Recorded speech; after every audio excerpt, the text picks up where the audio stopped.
For years, that lake was my sanctuary.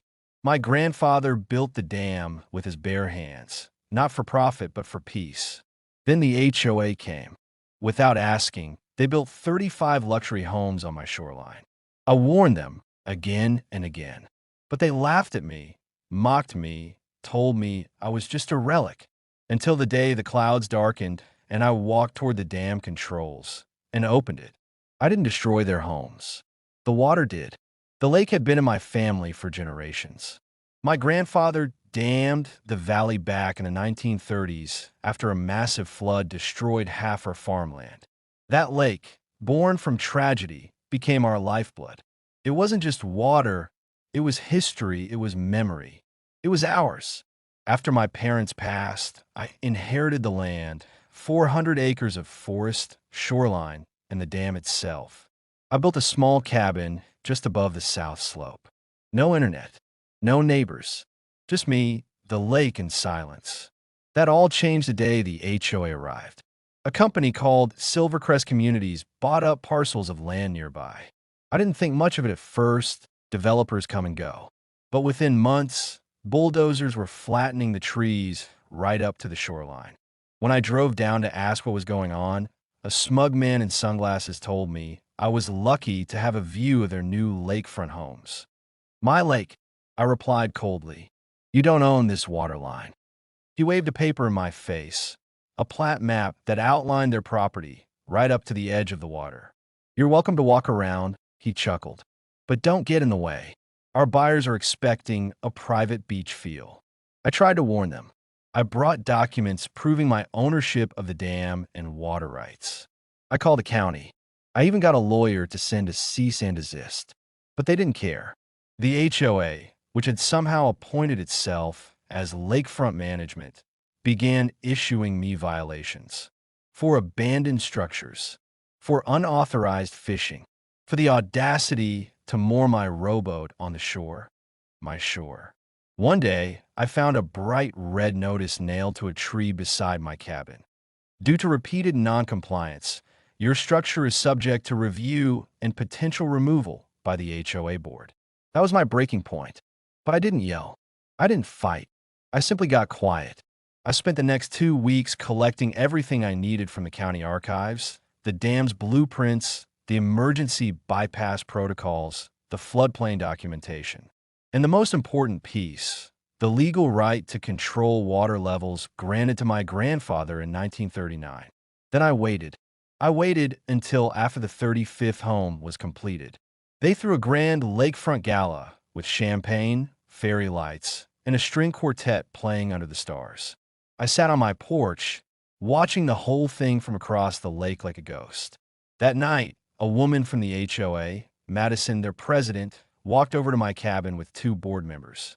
She didn't even knock. We've decided to proceed with removal of your structure, she announced, like a monarch issuing a decree. And your dock is a violation. The lake is for residents only. I didn't say a word. I just stared at her.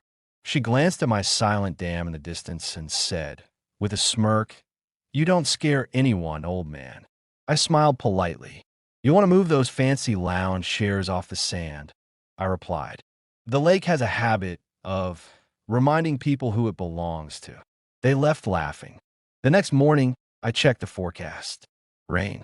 Heavy, unrelenting summer rain. The kind that made the dam groan under pressure. The kind we used to pray would never come.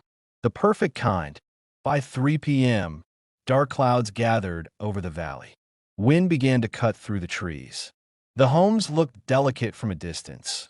Modern boxes with oversized windows built too close to the rising shoreline. I walked down to the dam. My hands trembled as I turned the manual release wheel. Just a little. Enough to let nature do the rest. The water didn't come a crash. It rose. Slowly, menacingly, like a beast waking up. At 6:17 p.m., I heard the first screams echo across the lake. Zoom in on rising water swallowing patio furniture. The water didn't come like a tsunami. No, it was smarter than that. It crept, quiet, viscous, calculating, like it remembered every inch they'd stolen from it. By the time the HOA realized what was happening, it was already too late. Cloud with rain, heavy rain, hammered their rooftops as panic erupted. Homeowners were running out barefoot, trying to move their new Teslas up the driveways, yelling at each other to get the sandbags. But they had built those homes too low, too close, too arrogantly. The shoreline had shifted because I let it. Madison, the HOA president, showed up at my cabin, drenched and seething. "What did you do?" she screamed, holding her phone up, filming me like some criminal. I pointed to the sky. "You think I made it rain?" She shoved the phone in my face. "You opened that dam. You're liable for millions in damages." I calmly stepped forward, holding out the original floodplain map, stamped by the county engineer in 1940. This map says none of those homes should have been built below elevation 412 feet. Every house you build is below 407. That's not my fault. That's your hubris. She blinked, confused. Then I pulled out the easement agreement from my grandfather's estate. This dam isn't under HOA jurisdiction. It's private.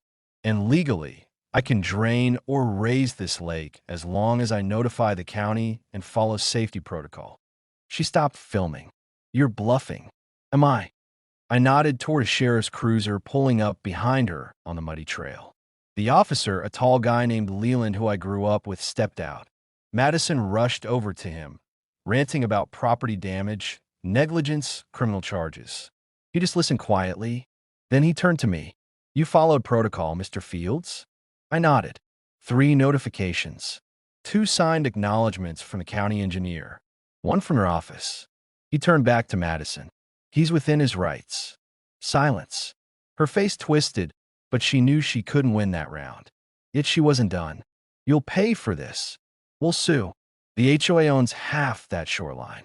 We'll get emergency orders. We'll have that dam seized." I smiled slowly. "You'll try." The next 48 hours were chaos. Several of the lakefront homes flooded halfway to the 2nd floor. The fancy clubhouse Madison built for HOA meetings, completely underwater. Neighbors began turning on each other.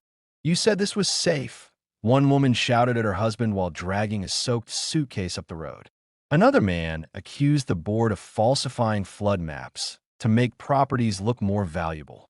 And just like that, the HOA started to collapse.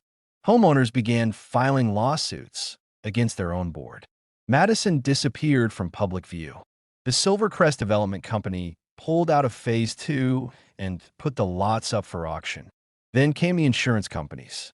Turns out, none of the policies covered man-made flooding in known floodplain zones, which meant no payouts, no rebuilding, just losses.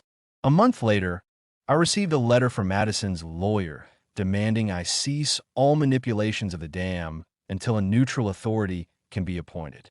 I wrote one sentence back: "Appoint the lake." I thought that would be the end, but nature had one more twist in store. 2 weeks later, county inspectors discovered that 3 of the homes had been built on my actual land, not just the shore. They had built over the line. No permits, no permission, no clue. My lawyer, the same one they ignored months ago, filed an official trespass and unlawful occupation suit. All 3 homes evicted, their foundations ripped up, my land restored. I didn't need revenge. I just wanted it undone.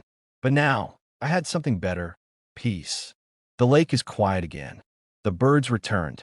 The smell of concrete and artificial turf has been replaced by pine and wet soil. And every time I walk down to that dam, I run my hand over the old wheel and whisper, "You remembered who you belong to." If this story kept you hooked till the end, don't forget to subscribe to our channel for brand new, heart-pounding HOA stories every day. Hit the like button if you believe justice always finds a way, and drop a comment to tell us what you would have done if someone built on your land.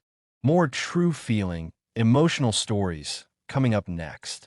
Don't miss them.